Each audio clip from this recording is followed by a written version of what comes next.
Hai semua, apa kabarnya? Saya akan lanjut menceritakan kisah Aura Sang Casanova, bab 143. Mengulang kembali di hotel.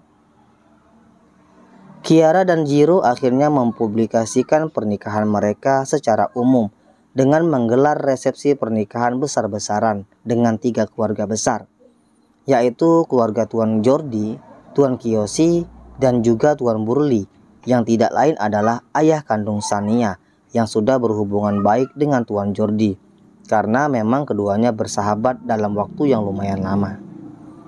Rasa dendam sudah sama-sama luntur di antara mereka. Saat ini para orang tua hanya fokus atas kebahagiaan putra-putri mereka, tanpa mengedepankan ego yang malah membuat mental sang anak rusak dalam waktu yang lama. Jiro adalah salah satu contoh rusaknya mental anak dari perbuatan orang tuanya. Kerusakan mental tidak hanya dialami setahun atau 2 tahun, bahkan sampai pria itu berumur 38 tahun dan nyaris berkepala 4. Beruntung Jiro menemukan Kiara yang bisa menghentikan sikap Casanova bebasnya, hingga kini membentuk keluarga baru dengan gadis yang amat sangat dicintainya.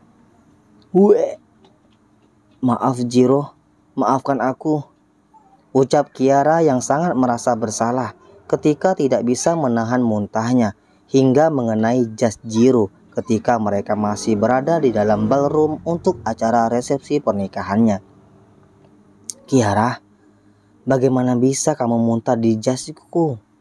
Kita masih menggelar resepsi, ucap Jiro dengan lirih. Jadi kamu menyalahkan aku? Harusnya yang perlu disalahkan adalah kamu. Mengapa kamu membuatku hamil? Aku mual karena hamil. Aku hamil karena siapa? Omel Kiara. Gadis yang tadinya terlihat penuh penyesalan karena memuntahi jas Jiro, kini malah berubah judes dengan celotehannya. Ya Tuhan, rasanya aku menyesal berbicara mengeluh dengan istriku ini, ucap Jiro. Apa kamu bilang tadi? Sahut Kiara dengan cepat. Tidak apa-apa sayang, sepertinya acara kita sudah selesai. Ayo kita kembali ke kamar hotel. Acara di sini biar dilanjutkan oleh Dedi, Papa Kiyoshi, dan juga Tuan Burli dengan teman-teman mereka, ucap Jiro. Jas Jiro pun sudah dibersihkan oleh salah satu pelayan dengan menggunakan tisu sebelum Jiro membawa Kiara kembali ke kamar hotel. Sesampainya di kamar, Jiro dan Kiara langsung berganti pakaian santai dinas malam. Namun baru saja mereka menikmati malam pertama di resepsi pernikahan mereka yang digelar besar-besaran, lagi-lagi Kiara merasa mual. Aku gak mau ke kamar mandi, aku nyaman memelukmu Jiro, ucap Kiara langsung memeluk erat Jiro. Ya Tuhan, sayang, lirih Jiro dengan menahan aroma tidak sedap dari muntahan istrinya itu. Maaf Jiro, maafkan aku. Ya, untuk kedua kalinya Kiara meminta maaf kepada Jiro setelah puas memuntahi suaminya. Dan kali ini Jiro pun tidak akan merusak mood istrinya itu dengan keluhannya meski harus menahan aroma tidak sedap. Tidak apa-apa sayang. Baju bisa dicuci. Yang terpenting cintamu tidak menghilang dariku, ucap Jiro yang malah menggoda istrinya. Di tempat lain, Axel dan Max masih berebut untuk mencari perhatian dari Sania. Tentu saja Axel selalu memenangkan hal itu, karena Sania pun sebenarnya tidak menyukai Max, sehingga memudahkan Axel untuk berdansa dengan Sania di malam pesta resepsi pernikahan Jiro dan Kiara. Yang mana keduanya malah sudah beristirahat di dalam kamar hotel, karena rasa mual Kiara yang selalu mengorbankan jas Jiro untuk menjadi tempat muntahan ternyamannya. Terima kasih sudah mau berdansa denganku Sania, ucap Axel. Tidak perlu berterima kasih, aku senang melakukannya, jawab Sania. Keduanya mendapatkan tatapan tidak suka dari Max, hingga akhirnya Max pun menyuruh orang suruhannya untuk membuat strategi menjebak Sania. Axel, aku akan ke kamar mandi dulu, oke? Ucap Sania. Gadis itu pun melangkah meninggalkan Axel untuk ke kamar mandi. Namun ketika Shania baru saja sampai di kamar mandi, tiba-tiba lampu kamar mandi padam semua dan sangat gelap. Ah!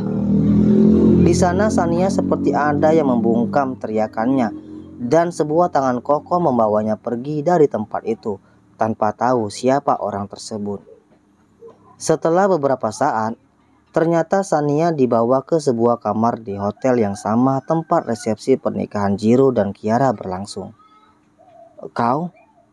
ucap Shania dengan mata melebar ketika tahu jika di hadapannya ada Max yang sedang berdiri membelakanginya.